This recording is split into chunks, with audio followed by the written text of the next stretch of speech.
right now on 5 on your side at 10.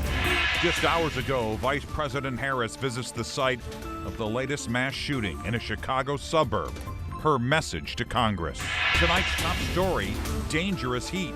Beating the heat, just drink plenty of water. Don't get dehydrated. Blistering, dangerous heat expected for the next few days when that heat breaks and the rain chances go up.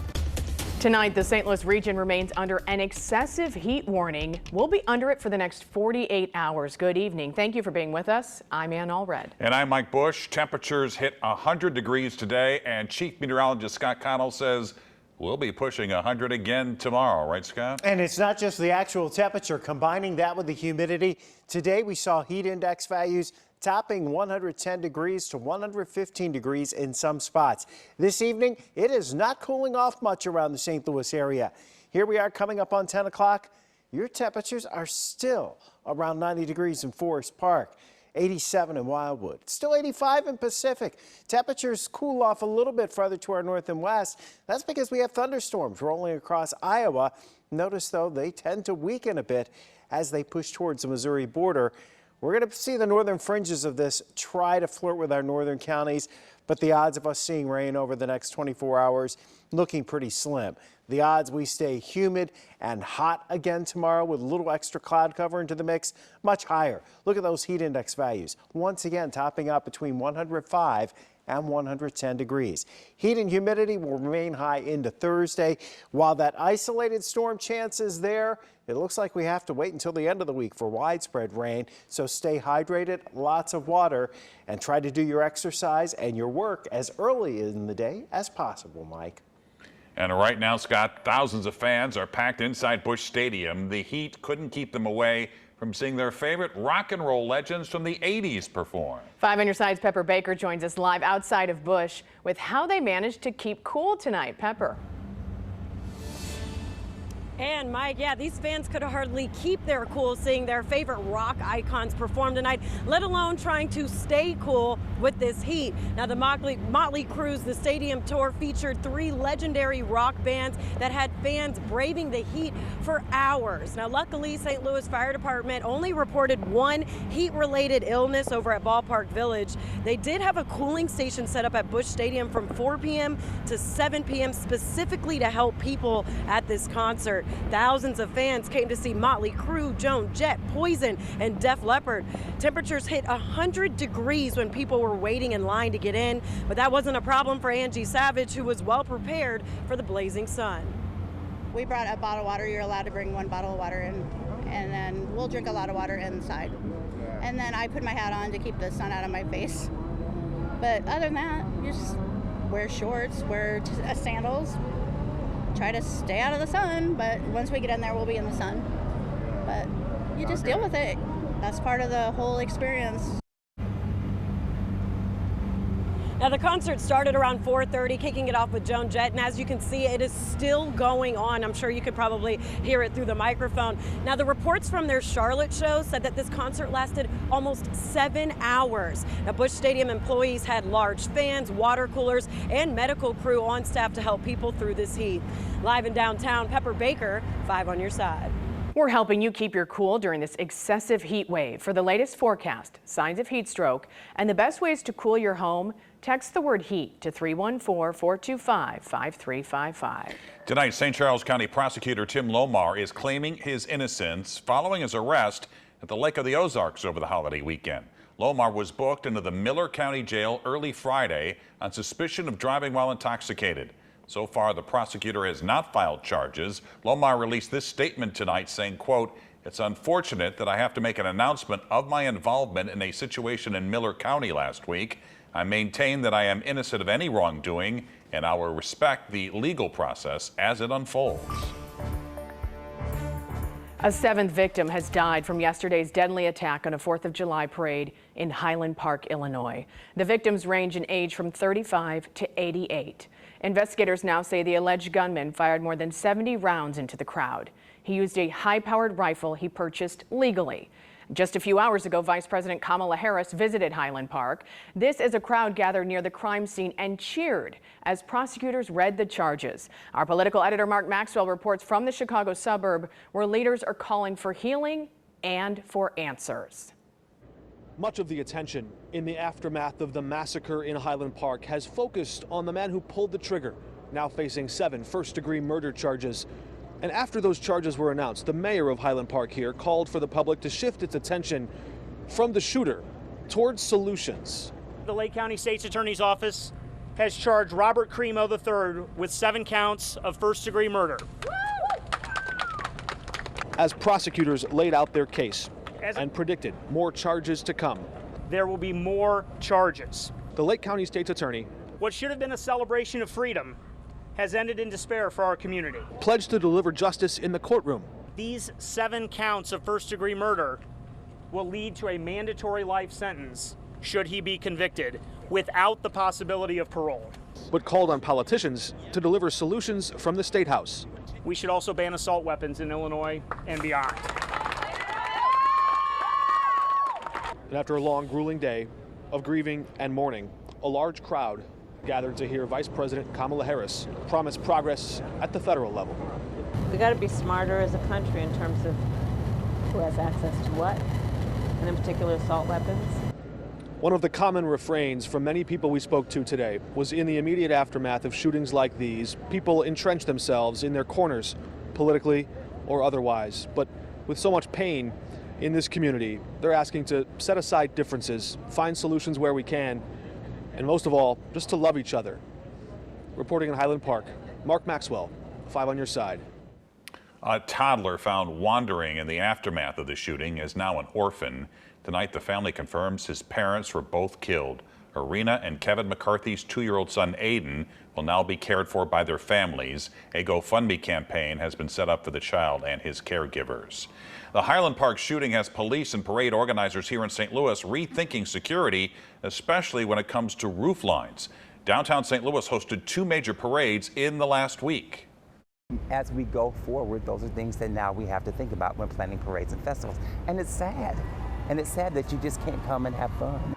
St. Louis public safety officials say they've always increased staffing for major events, but they'll now be shifting their strategy. The police department says it also has a mobile SkyCop camera to provide extra coverage. St. Louis public safety leaders are addressing the violent 4th of July weekend here. Since Friday, at least 21 people have been shot. At least 8 of those were killed. A number of those crimes happened near downtown.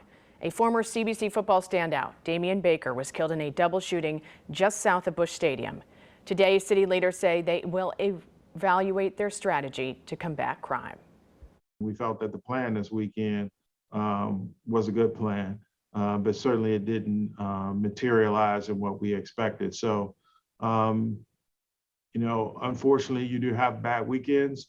We'll continue to look at what we're doing and try to improve. Police say some of the victims who died were as young as 17. None of the shootings are believed to be related. Tonight, a St. Louis County man is facing first-degree murder charges. 70-year-old Anthony Sokolich is accused of killing his own sister.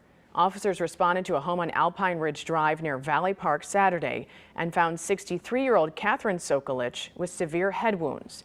She died at the hospital the next day. Investigators say Anthony Sokolich admitted to hitting his sister several times until she was unresponsive.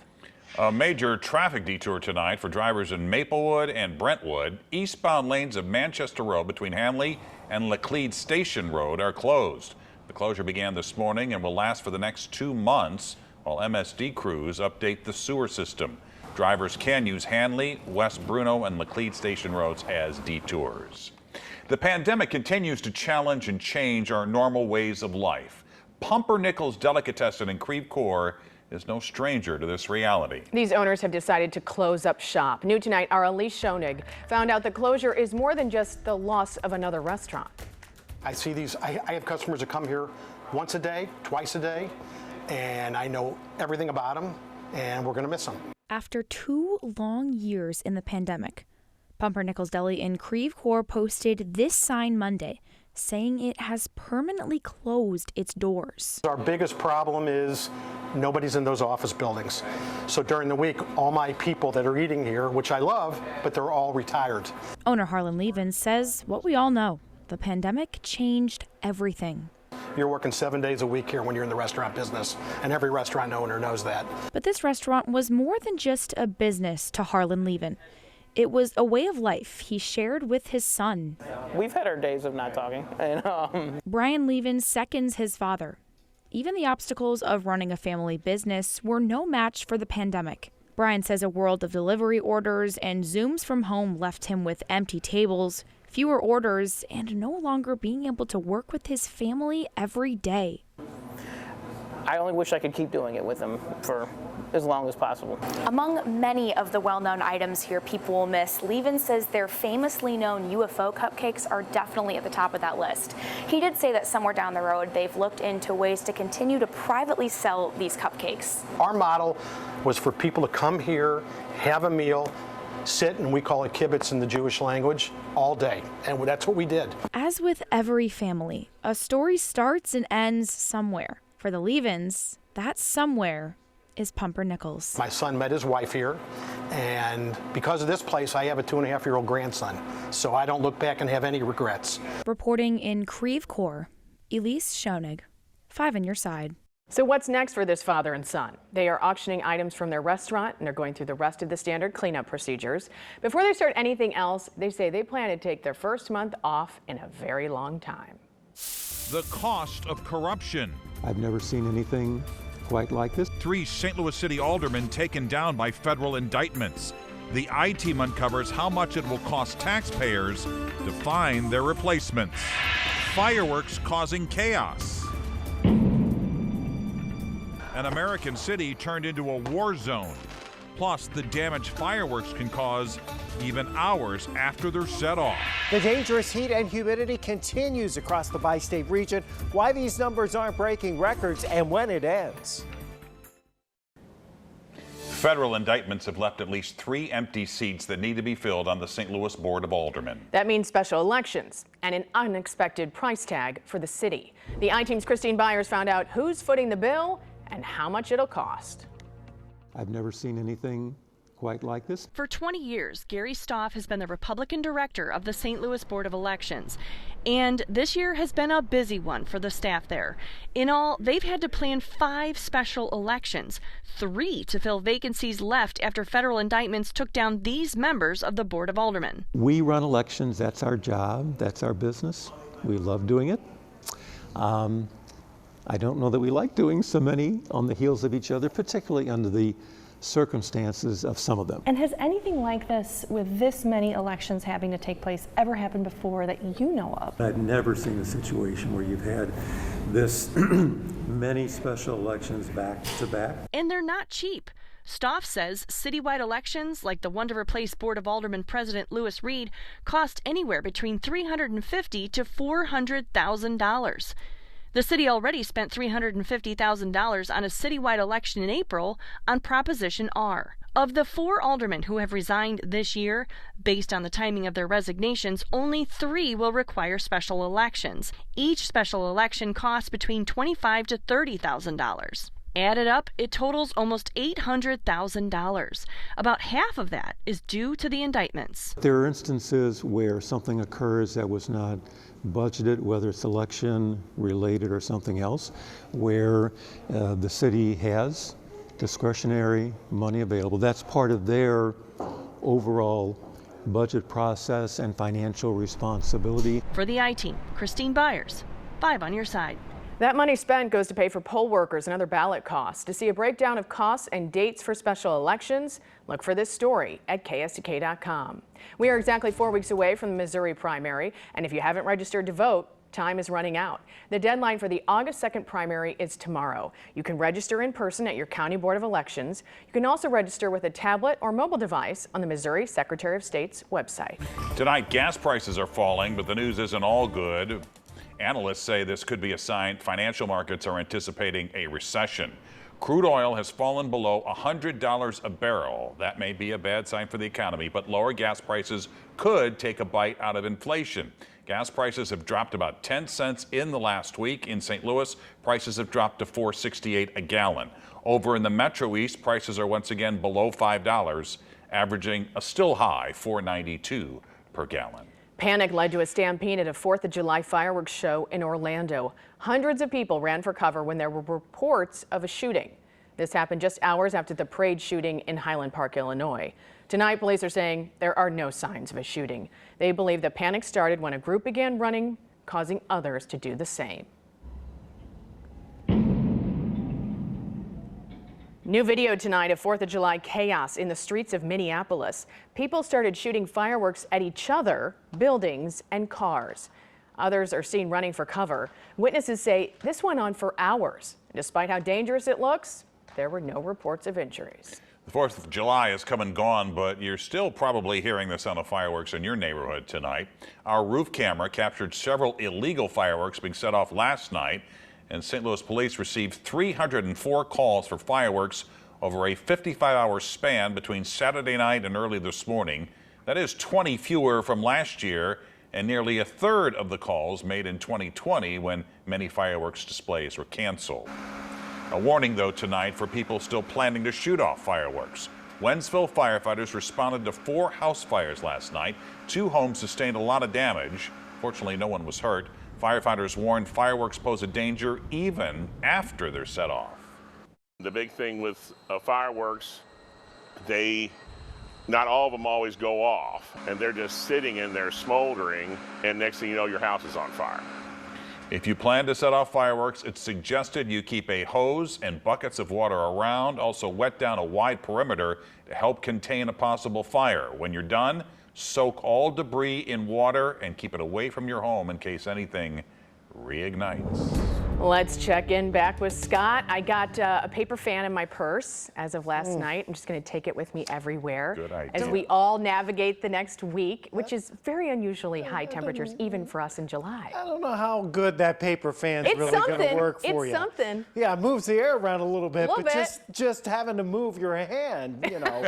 It's too much it's just exertion. like, You're probably right. Yeah. 101 was our top temperature today in St. Louis. But listen, this isn't a record because 10 years ago, you might remember that stretch. It started on the 28th of June and went through July 7th, where we had 10 100-plus degree days. Now, our low temperature so far today, and we're not going to get any lower than what we've seen so far, 83 degrees. That would tie the warmest low temperature for the date, also set in 2012. Still 88 degrees out in St. Charles, over in Greenville. Scott Air Force Base at 87. Dew points are well into the 70s. It is 10 o'clock at night, and we still have heat index values that are verified close to 100 degrees in and around the St. Louis area tonight. It's pretty miserable considering how late it is in the evening. Feels like it's 104 degrees right now officially at Lambert. 93 the current temperature. We will see some clouds rolling in here. That's going to hold our temperatures up. Dew points are still in the mid 70s. Again, no record high temperature for us today. But we're staying warm tonight, 70s, low 80s for lows, and to be honest, we may not get down to 82. Excessive heat warning will continue for most of the area through Thursday. Areas to the north still dealing with the heat, but it's a heat advisory. Our only chance for a break is really for our northern counties. It's for this area that's been going across Iowa. The strongest of these storms right now are in northeastern portions of Iowa. They'll scoot through far northern portions of Illinois, but some of that boundary may try to flirt with our northern counties. Even so, the heat index values once again tomorrow, quickly jumping above 100 by mid-morning, and then 105 to 110 around the metro area. In fact, all of our area will be seeing the heat index values from 105 to maybe 110, 111 degrees. It's miserable again tomorrow. And the chance for showers and thunderstorms, really slim. Mostly confined to areas north of St. Louis. Limited chance. If one gets going, potentially produces a downpour and you get some brief relief, but then the humidity's back and you're stuck with the heat again. So we're limiting our physical activity, trying not to get too stressed out about this and not overexerting ourselves, staying hydrated in the air conditioning, checking on our seniors, making sure they're using that air conditioning. And remember, cooldownstlouis.org. That's where you can go and make an easy online donation. They've been out putting air conditioners in the little window units for some of the seniors to keep them safely cool, at least one room in the house. But check on your neighbors, make sure they're staying safe. We do get a break in the heat over the weekend. All right, Scott, thanks. Ahmad is next with sports. Relievers versus starters. That's the problem for the Cardinals right now. While the two are supposed to be working together, I'll tell you how they aren't and why it's impacting the loss column. If you have a tip for the 5 on Your Side I-Team, call us at 314-444-5231 or email 5onyourside@ksdk.com. All calls and correspondence will be kept confidential.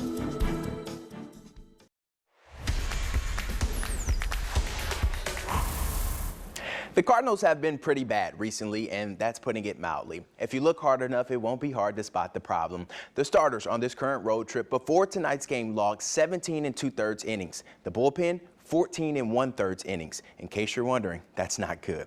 One way to help out the pitchers is to score runs. Nolan Gorman driving in Goldie for the first run of the game, but that would be all for the scoring. As for the pitchers, it didn't get much better tonight. Andre Palante lasted just 3 2/3 innings before he was yanked, and in that time frame, he gave up 10 hits and allowed 7 runs to score. The Redbirds are only averaging 4 runs per game on this trip, so if you do the math, the odds of them coming back weren't that good tonight. We'll end the highlights, though, with one of the lone highlights. Arenado making difficult plays look like routine plays. It was in a losing effort, though. The final 7-1. Skipper, what went wrong tonight? Early deficits. When you go down early like that, it's a lot tougher to get your offense going. We did a good job of it yesterday. You got to throw up zeros. That's how this works. You throw up zeros, keep the offense in it, but when you give up a 5 spot, it puts you in a tough position. While there hasn't been much good stuff lately, there's still plenty of Cardinals topics to discuss, like should they be sellers at the trade deadline or who's going to play when everyone is healthy. Head on over to 5+ on your Roku or Fire TV to see our latest episode of Cardinals Plus featuring me and Corey Miller. Here's a snippet of what you can expect. Addison Bumgarner's probably going to be available with the Diamondbacks. We'll see how. That's another John Lester trade. No, he's better than that. Do you think he makes Well, the thing about that is the money. The Cardinals have to probably pick up. He's got a decent contract. Come on, the Cardinals are cheaper than I am. Like, come on now.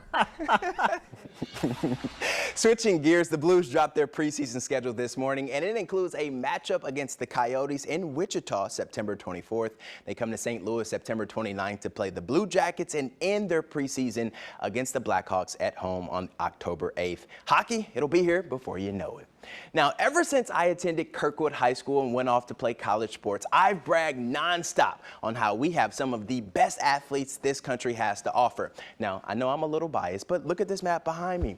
This features only the Division I commits in our area. Look at some of these schools. We have some serious talent, and now the world is starting to take notice. With guys like Luther Burden III, who's now at Mizzou, or Kevin Coleman, who went down south to Jackson State, they bring a ton of eyes to their respective high school programs. It was like a merry-go-round at St. Mary's in East St. Louis last year, a different coach coming and going each week. Now, what that does is pave the way for those up-and-coming stars like Jamal Roberts at St. Mary's, who recently committed to Missouri. Dragons head coach Ken Turner says the goal is to continue this trend and send as many kids to college through athletics as they can. You know, you want to keep improving because, to be honest with you, you got a kid like Kevin Coleman that's opened the eyes up of everybody in the United States. So now, obviously, St. Mary's is starting to be on everyone's vision. So now they're sending these other guys to play. They said that Jamal can play. They said that Donovan can play. You know, so it's opened up doors for these guys and avenues for these guys to move on to the future. And, you know, win a few ball games along the way, that's always a plus also. The royal family was at Wimbledon today watching Jannik Sinner go up 2 sets on top seed Novak Djokovic. But the Joker rallied with some masterful shot making with a little flair added in. He won the next 3 sets to advance to the semifinals. And that will wrap it up for sports. Back to you guys. He is good. All right. Thanks, Ahmad. The best barbecue cities in America. New rankings are out, and it's a show me state showdown. Amazon Prime Day is still 1 week away, but the deals are already dropping. Today, the e-commerce giant announced you can get Amazon Prime Video for 99 cents for 2 months. Amazon also has dropped early deals on TVs, speakers, and headphones. If there's a movie you want to see, you may want to wait till next Tuesday. AMC Theaters is now offering $5 tickets on Tuesday. There's also soda and popcorn specials, but you must join the free AMC Stubs program. But it's free, but you got to join the program to receive the discounts. St. Louis has beat out Kansas City for the best barbecue city in America. This is according to new rankings from Lawn Starter. The rankings were based on factors like number of barbecue restaurants, festivals, and award-winning chefs. Chicago, Springfield, Missouri, and Orlando round out the top 5. I made my first ribs all by myself this weekend. And? I thought they turned out really well. Better than Kansas City ribs? Yeah, not ready for any festivals or competitions, but, you know, I didn't burn them or anything. Well, that's good. Yeah. Did you save any for us? I had some for dinner. No, I did. Not enough. Not enough. Scott? I have a husband who ate them all. Okay. There you have it. 5 on your side at 10. The Tonight Show starring Jimmy Fallon is next. Nick Jonas is Jimmy's guest. Start your day with Today in St. Louis beginning at 4 a.m. and have a great tomorrow.